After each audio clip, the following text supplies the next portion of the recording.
Já, Kristján, þetta var opinn og fjörugur leikur sem að búið var upp á hérna á Hafsteinsvelli í dag.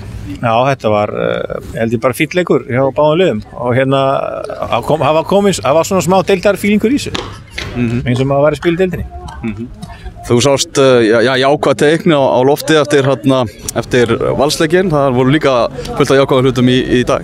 Já, mér finnst þessi leikur vera áframskref fram á það fyrir okkur. Við byrjum þennan leik bara, ég veit ekki hvar sko, og hérna, en unnum okkur út úr í og áttum alveg verulega góðan kafla miðbik hálfleiksins og við áttum að geta skora hérna nokkur mörk. Þau komu ekki en það bara allt í lagi, þau geymast bara hangað til að við förum inn í Íslandsmótið.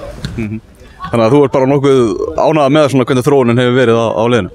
Já, við erum mjög ánægð með hvernig apríl hefur spilast hjá okkur, bæði æfingarlega, æfingarferðin kom vel út og bara stigvaxandi sterkir fótboltaleikir. Þeir eru öðruvísi undirbúningstímabili eða svona síðustu vikuna fyrir mót heldur en í fyrra, þá vorum við svona, náðu ekki að spila neginn leiki en við þökkum F-fangunum fyrir að koma hérna og ég held að þeir sjá ekki eftir því að spila við þessar góðu aðstæður hérna.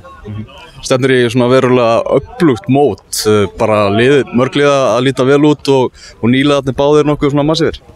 Já, ég get verið sammálaður þér það að það eru bara, liðin eru nokkuð góð og þetta gæti orðið svona jafnari deildin kannski, já hún var náttúrulega, mér fannst nú að deildin fyrir nokkuð góð, en hérna, já, ég held að þetta sé bara áframhaldandi styrkleiki á íslenskum fótbolta.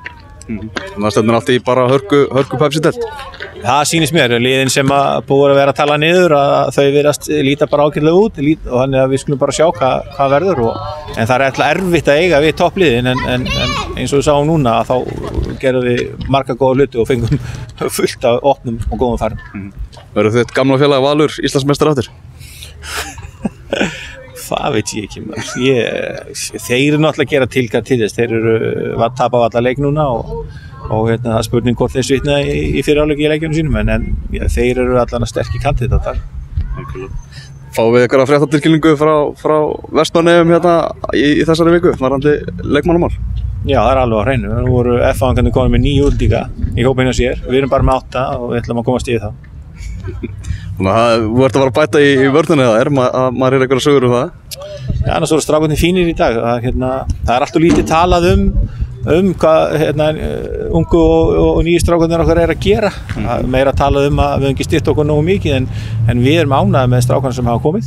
Þeir eru að venjast þessu meira og meira að spila á þessu tempói og spila fyrir okkur og jú, við munum bæta við í þessari viku, það er alveg á hreinu.